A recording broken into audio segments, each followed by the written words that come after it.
जय माता दी दोस्तों, कैसे हैं आप लोग। अगर अच्छे हैं तो कमेंट सेक्शन में जय माता दी जरूर लिखें और चैनल को सब्सक्राइब कर दें ताकि हमारा और आपका रिश्ता और मजबूत हो।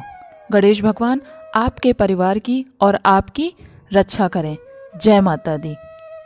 एक साहूकार और एक साहूकारनी थे। वह धर्म और पुण्य तो नहीं मानते थे, उसके कारण उन्हें कोई बच्चा नहीं था। एक दिन साहूकारनी अपने पड़ोसन के घर गई।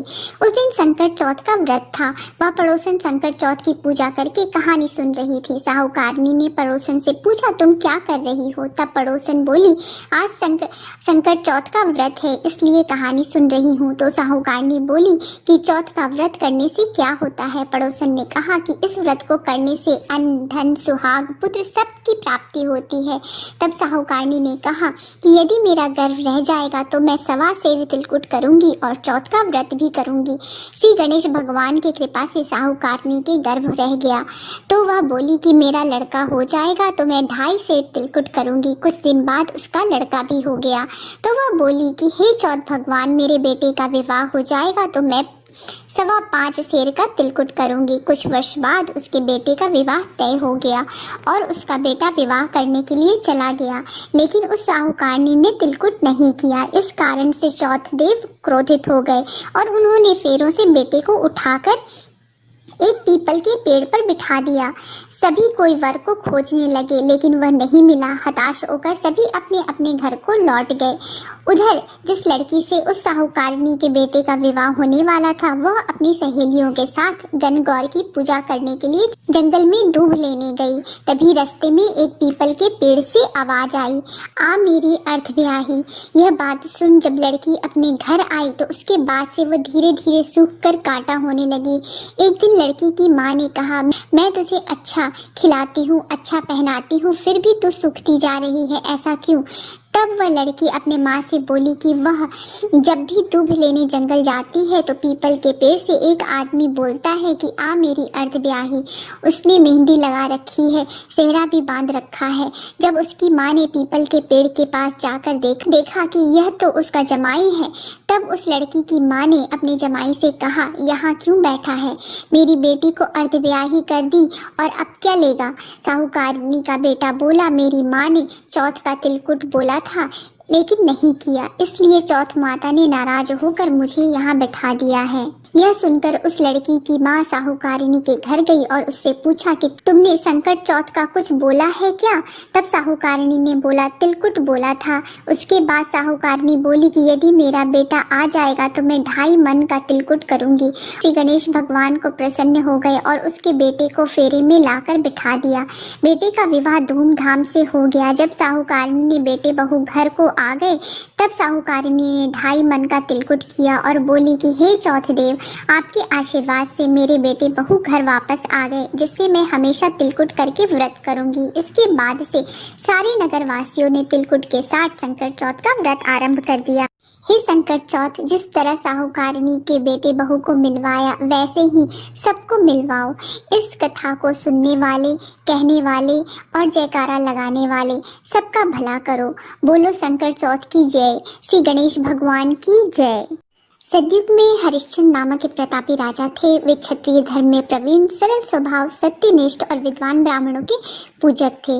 उनके शासनकाल में अधर्म नाम की कोई चीज नहीं थी। उनके राज्य में कोई भी अपाहिज, दरिद्र या दुखी नहीं होता था।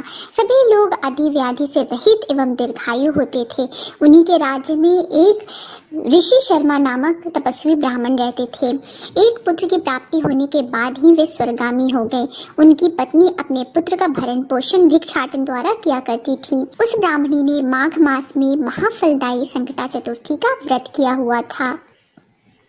हर वर्ष की भांति उसने गोबर से गणेश जी की प्रतिमा बनाई और तिल के 10 लड्डू पूजन के लिए बना रही थी। इतने में उस ब्राह्मणी के पुत्र ने गले में गणेश जी की मूर्ति बांधकर बाहर खेलने चला गया। वह खेलते खेलते कुम्हार के अलाव के पास चला गया। उस कुम्हार को किसी ने बताया था कि यदि किसी बच्चे की बलि आव में दी जाए तो मिट्टी के बर्तन ठीक तरह से पकेंगे। अतः जब उस कुम्हार ने ब्राह्मणी के बेटे को अकेले खेलता देखा तो जबरन उसे पकड़कर अपनी मिट्टी के आव में बंद करके आग लगाने लगा। उधर जब उस ब्राह्मणी ने बहुत देर से अपने पुत्र को नहीं देखा तो बच्चे को ढूंढने निकली। वह विलाप करती हुई गणेश जी की प्रार्थना करने लगी। हे गणेश जी, विशाल शरीर वाले, हे सूर्य नारायण की लाली से सदृश कांतिशाली, हे सुंदर जटा स अमुह धारण करने वाले, आप इस दुखनी की रक्षा कीजिए। हे गजानन, हे वरदायक, मैं पुत्र के वियोग में व्यथित हूँ, आप मेरी रक्षा कीजिए। वह ब्राह्मणी इसी तरह पूरी रात विलाप करती रही। प्रातः काल होने पर कुम्हार अपने पके हुए बर्तन को देखने के लिए गया। जब उसने आँख खोलकर देखा तो उसमें जांग भर पानी जमा हुआ पाया और उस ब्राह्मणी का बेटा उसमें बैठ खेल रहा था। यह अद्भुत घटना देखकर वह भयवश कांपने लगा और इस बात की सूचना उसने राजा के दरबार में पहुंचाई। उसने पूरी घटना राजा को विस्तार पूर्वक सुनाई। कुम्हार ने कहा, हे महाराज, मैं अपने दुष्कर्म के लिए वध के योग्य हूँ। हे महाराज, कन्या विवाह के लिए मैं कई बार मिट्टी के बर्तन पकाने के लिए आग लगाया, परंतु मेरे बर्तन कभी भी नहीं पके और सदैव कच्चे ही रह गए। तब मैं एक तांत्रिक के पास गया। उसने मुझे बताया कि चुपचाप किसी बालक की बलि चढ़ाने से मेरे आँव पक जाएंगे, इसलिए मैं इस बालक की बलि देने का प्रयत्न किया। लेकिन जब प्रातःकाल मैंने अपना आवा देखा तो वहाँ पे बालक जीवित था और वहाँ पानी भरा हुआ था।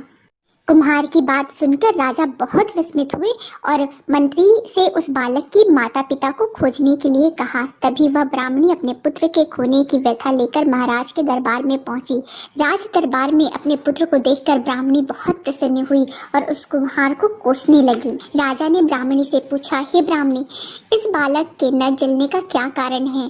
तुमने ऐसे कौन से धर्माचरण किए हैं जिसके प्रभाव से यह बालक जीवित है?